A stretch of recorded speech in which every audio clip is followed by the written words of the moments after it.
Assalamualaikum warahmatullahi wabarakatuh. Terus dengan semangat Ramadan, meningkatkan ikhtiar kita, usaha kita, kesabaran kita, memberikan keinsafan untuk membantu orang yang lebih susah di kalangan kita, membanyakkan amal jariah dan sedekah, dan tentunya meneruskan dengan amalan membaca Al-Quran, memahami agar kita dapat tingkatkan ke tahap la'allakum tattaqun. Saya mulakan dengan tentunya melayani banyak soalan dibangkit. Saya lihat lebih banyak soalan yang dibangkitkan oleh saudara, dan saya cuba untuk menjawab sebahagian, dan seperti yang biasa, yang saya tak mampu segerakan jawapan, saya akan tangguh, ataupun kalau ada soalan-soalan yang memerlukan angka dan data, saya terpaksa merujuk, dan saya tidak punya kepakaran untuk jawab semua soalan secara spontan, tetapi saya akan cuba dengan sebaik mungkin. Baik, soalan pertama oleh Adam Sharif tentang apa beza Adam Ashraf, pemerintahan autokratik atau diktator, atau pemerintahan seperti itu, apakah pernah melihat pemerintahan seperti itu di negara kita? Ada karya penting Abdul Rahman Al-Kawakibi dari Syria beberapa 100-200 tahun yang lalu, berjudul Al-Istibdad, atau pemerintahan kuku besi, dictatorship, yang menjelaskan ciri-ciri kediktatoran apa dia. Kalau yang ekstrimnya itu macam Fir'aun, ya, ana rabbukumul a'la, aku serba tahu, aku seolah-olah Tuhan, aku menentukan hidup kamu, makan kamu, semuanya sekali. Itu ekstrim, ya, diktator yang mutlak, yang dibandingkan dengan Al-Quran. Diktator ni maknanya bila ada pemimpin, dia ikut dia aja, ya. Dia tentukan dasar ekonomi, dasar politik, dasar hukum, bukan hakim. Dia tentukan media apa nak lapor, apa yang tidak lapor, apa yang media mesti lapor, yang dia senang, kalau tak senang dia tekan. Ekonomi, dia jaga anak-anak dia, jaga kroni dia, orang yang tak setuju dengan dia akan dia cantas. Projek bagi kepada sekutu-sekutu dia. Ini semua ciri-ciri authoritarian atau ekstrimnya diktator. Dunia Islam terutama di Timur Tengah itu malang itu kerana kebiasaan ini menular. Jadi sebab itu kita tidak lihatlah diktator seperti mana yang berlaku di Korea Utara atau di zaman Iraq di bawah Saddam Hussein, ya. Tetapi kita ciri-cirinya ada. Ini yang kita hadapi, ini ciri-ciri kediktatoran. Tak setuju, tangkap, masuk penjara. Kalau media, batal, buang pengarang. Ini semua kejadian keadaan takut. Jadi macam sekarang media kita tidak ada larangan begitu, tapi dia ada ketakutan sikit. Tengok aja, toka aja kerajaan, dia pun berubah terus. Jadi ini yang disebut pengaruh psikologi. Ciri kediktatoran itu meresap dalam sistem kita. Jadi kalau tidak pun censorship, dia ada self-censorship. Kerana ciri-ciri kediktatoran itu ada. Seperti mana kita nak siapa yang kita dakwa, dan keputusan hakim apa dia. Itu setelah diduga. Kalau dia tu kerajaan, dia tu Perdana Menteri atau penguasa, tak akan kalah. Kalau dia tu kumpul harta banyak mana pun, tak akan didakwa, takkan disiasat pun, ya. Kalau anak-anaknya kumpul bilion-bilion, tidak jadi perkiraan. Kalau dia pamer kekayaan yang begitu besar, nampak majlis dan sebagainya, membazir begitu-begini, itu dilepaskan kerana ada ciri begitu, dan orang-orang yang mempengaruhi penyiasatan baik dalam SPRM atau Badan Kehakiman. Itu sebagai contoh, ya. Sebab itu bagi kita Badan Kehakiman, SPRM, media itu harus bebas supaya dapat memberikan pandangan mereka tanpa dibeli. Kadang-kadang kita kata media bebas, tapi media pun ada yang menyogok juga. Ada beberapa komisen yang dibuat di beberapa negara di mana tokoh-tokoh besar, konglomerat ataupun tokoh-tokoh politik besar itu membayar, mengupah wartawan. Jadi dia menulis condong mengikut begitu. Sebab itu kita diajar untuk faham arti kebebasan, kerana manusia ni dilahirkan bebas. Allah jadikan kita ni bebas. Kenapa kita jadikan diri kita ini seperti burung dalam sangkar? Itu yang soalan pertama. Soalan kedua, Draj Jokase, mengapa pejabat adun ditutup padahal bantuan diperlukan? Ada setengah adun memaklumkan tiada barang, namun selepas itu nampak kelibat mereka turun agihkan bekalan pula. Ya, kalau ada laporan yang melibatkan adun dan ahli parlimen keadilan, itu saya harus diberi maklum, kerana kita pantau harian pejabat adun dan program mereka. Mungkinlah beberapa jam dia tutup. Port Dickson umpamanya buka, tapi ada beberapa ketika ditutup kerana pegawai itu dikerahkan untuk sampaikan bantuan. Tetapi untuk menyelesaikan masalah ini, kami di Port Dickson buat apa yang dikatakan online. Jadi orang boleh terus kontak, tak perlu hanya ke pejabat, kerana pejabat tu pun masa PKP ni dilarang sampai. Jadi online, kata kami kurang makanan atau kami ada masalah kesihatan dan sebagainya, jadi sampai ke pejabat saya. Dan kalau perkara yang mampu diselesaikan oleh staf di sana, kalau tidak dia rujuk kepada saya terpaksa rujuk kepada pengarah kesihatan atau pegawai daerah atau jadi ketua majlis perbandaran. Baik, George Bastille huraikan kenapa kerajaan menjual kepentingan di syarikat GLC sedangkan mereka kata kewangan negara kukuh. Pertamanya, siapa yang kata kewangan negara ini kukuh, maknanya kita seperti biasa, itu tidak cakap benar.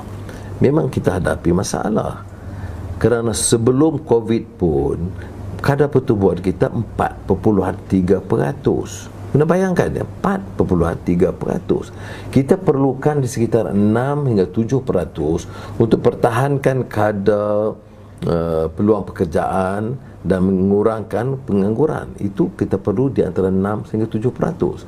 Pengalaman saya menjadi Menteri Kewangan, pertumbuhan ekonomi 9 hingga 10%. Nah, walaupun ekonomi tidak berkembang seperti mana besar seperti ada sekarang, tetapi pertumbuhannya begitu. Jadi masalah pengangguran dan kemiskinan boleh ditangani dengan lebih berkesan. Jadi itu keadaannya dari segi angka ya. Kalau sebelum Covid 4.3, selepas Covid hotel dah mula tutup sekarang. Bila hotel tutup, pekerja ribuan dihentikan. Saya lihat di Port Dickson dan sekarang di Kuala Lumpur, di Pulau Pinang, ada kilang-kilang besar yang telah tutup ataupun telah beri cuti tanpa gaji. Kemudian dibuang begitu saja pekerja. Ada pula yang cuti, kemudian lepas cuti terus disuruh balik, tak dapat gaji. Ini kerja kerajaan untuk mengawal, memastikan perkara ini terkawal. Jadi oleh demikian, unjuran pertumbuhan ekonomi untuk tahun ini adalah negatif, mana kosong, tolak 0.5 ataupun lebih parah kalau 3 sampai 4. Kalau Covid berterusan dan PKP berterusan, kegiatan akan tentunya terbantut dan peluang pekerjaan dan semuanya.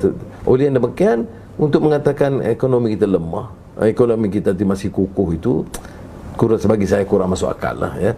Tetapi tidak bermakna kita tidak ada keupayaan. Kerajaan itu masih boleh pinjam, masih gunakan dana seperti mana yang disebut 250 bilion. Orang pun tepuk. Bila saya tegur tu, ada yang marah.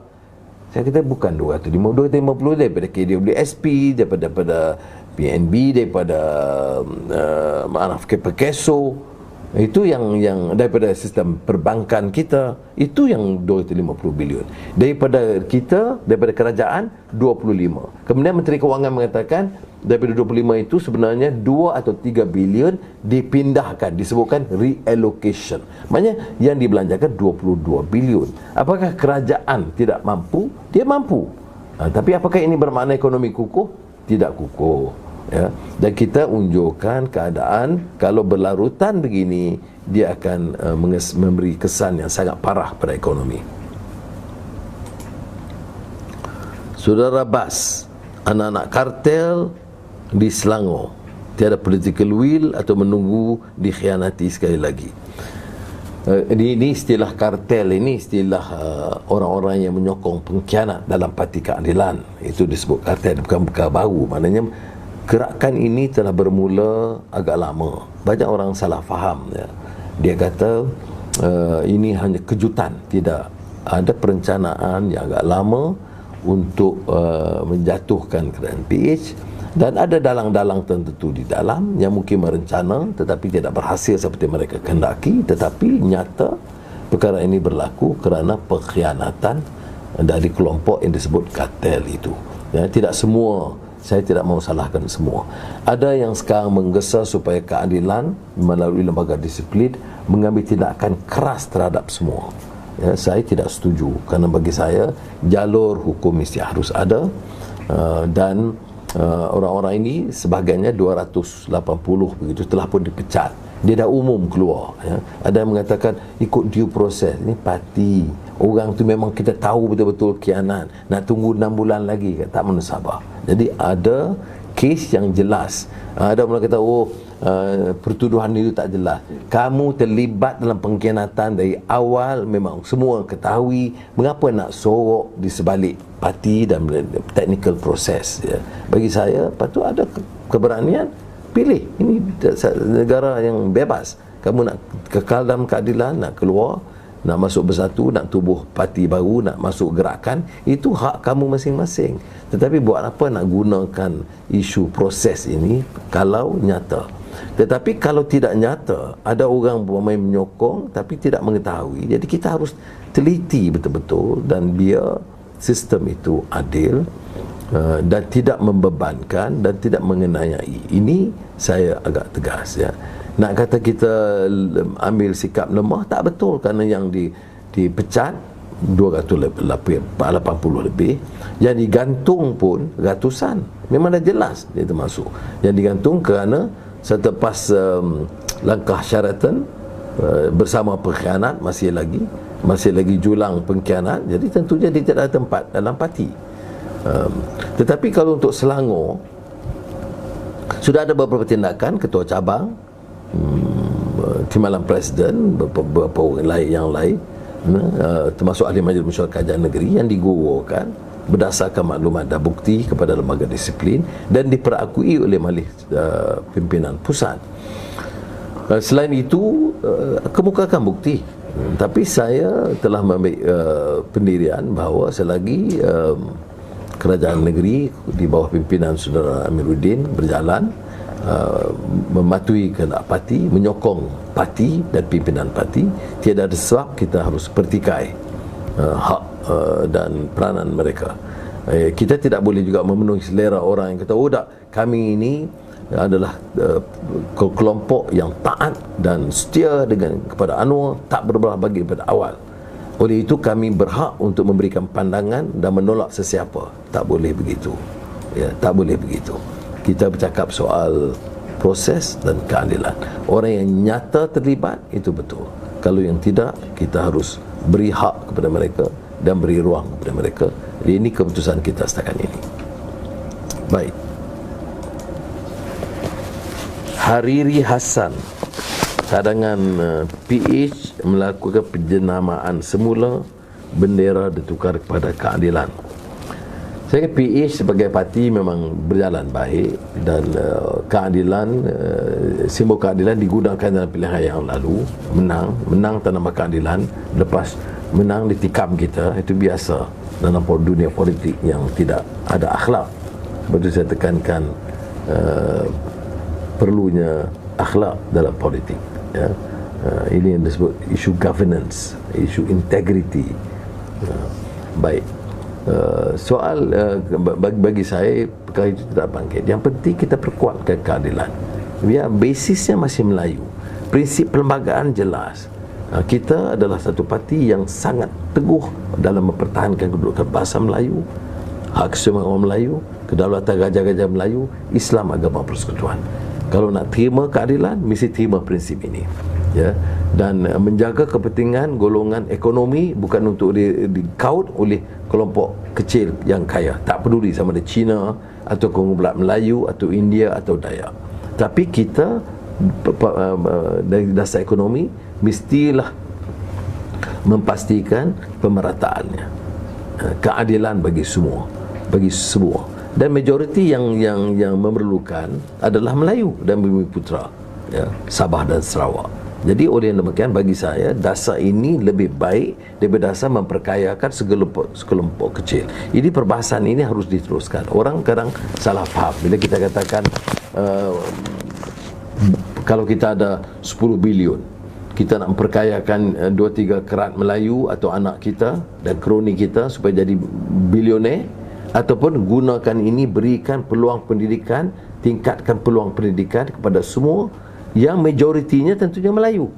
Kalau kita ikut, kita nak berikan komputer yang adil kepada semua sekolah, ya. Saya tak boleh nafikan hak sekolah Cina, sekolah Tamil, ya. Tetapi kalau kita tahu, kalau semua sekolah, maknanya sekolah kebangsaan lah yang sangat perlu, kerana mereka agak ketinggalan, terutama kalau di kawasan pedalaman Sabah dan Sarawak, ya.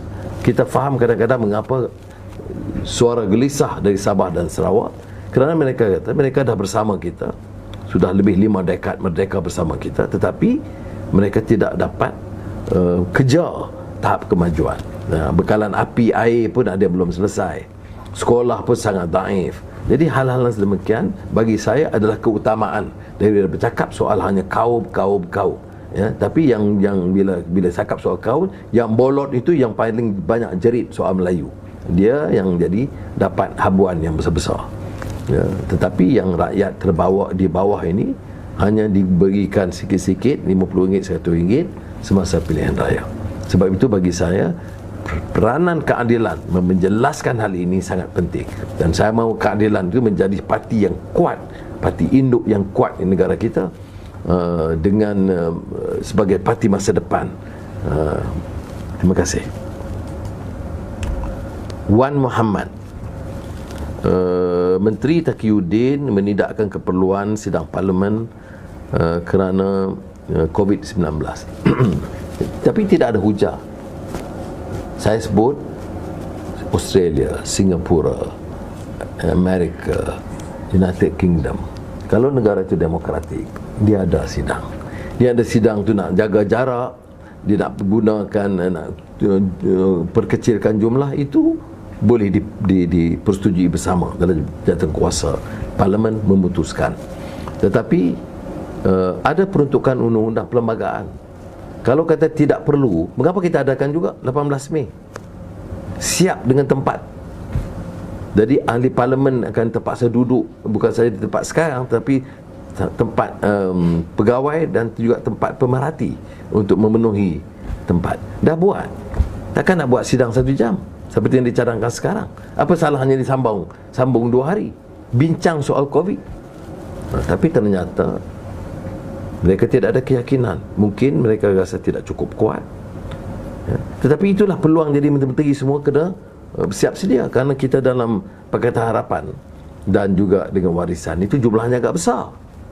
Jadi dia kena jawab. Ini cuba tengok sebahagian 70 menteri, 3-4 menteri status menteri yang jadi duta sana duta sini.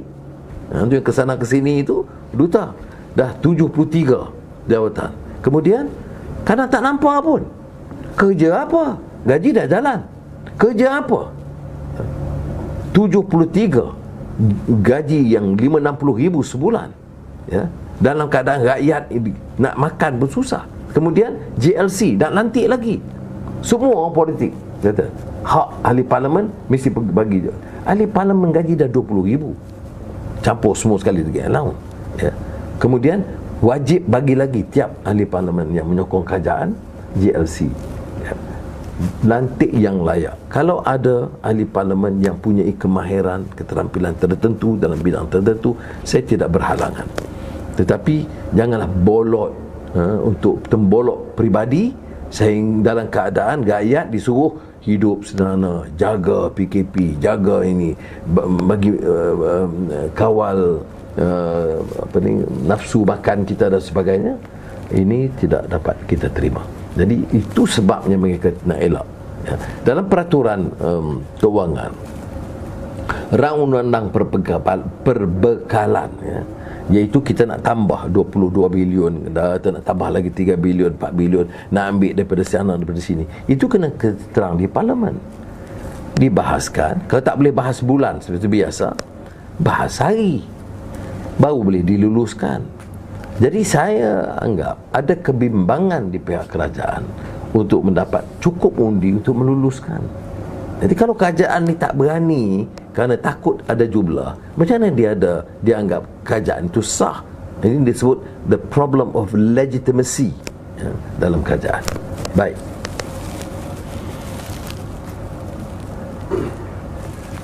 Itu saja soalan. Banyak lagi, tapi saya ingat saya jawab pun bagi penjelasan panjang. Beberapa hari yang lalu saya sebut tentang Institut Pemikiran Islam Sedunia, dan salah seorang tokoh Syekh Jabir Al-Alwani yang saya sebut Ustaz Al-Adib, yang pernah memimpin almarhum pernah memimpin tempat IT itu beberapa tahun, meninggal dunia sekitar tahun 2016-17. Saya masuk di dalam penjara. Sangat menyedihkan.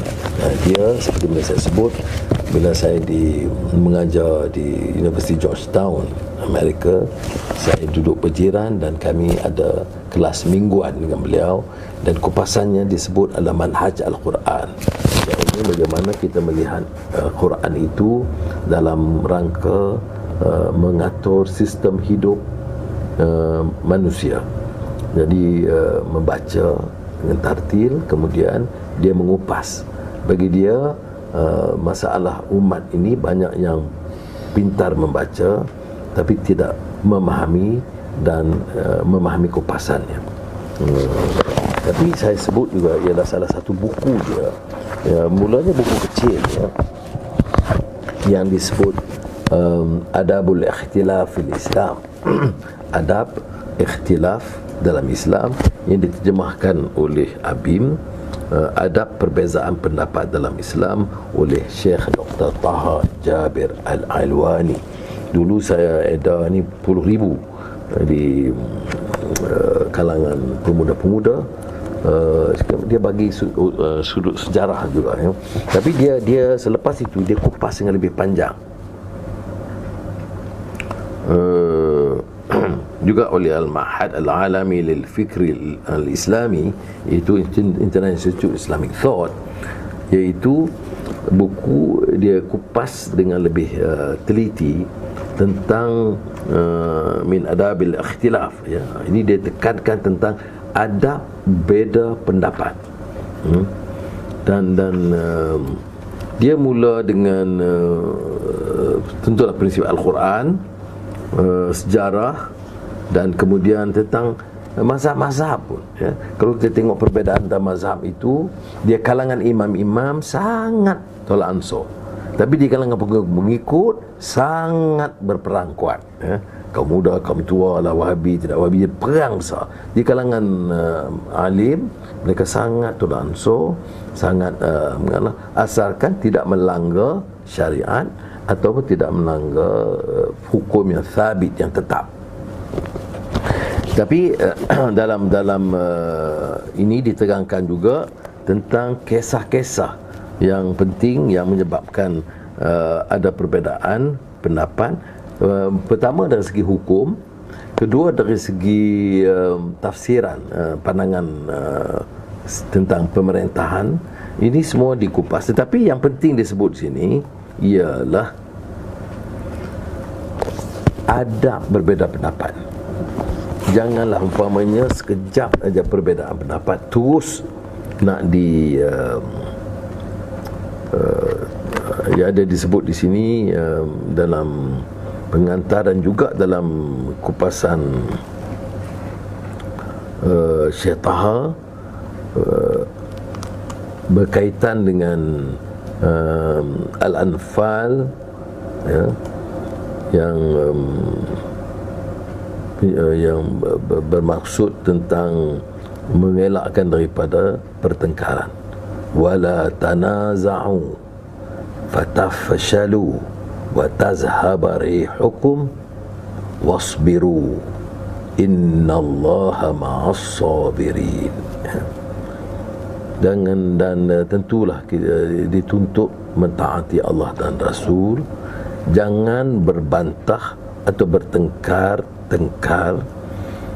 Kalau tidak, nescaya kamu menjadi lemah semangat, hilang kekuatan, dan wasbiru, bersabarlah, kerana sesungguhnya Allah beserta orang-orang yang sabar.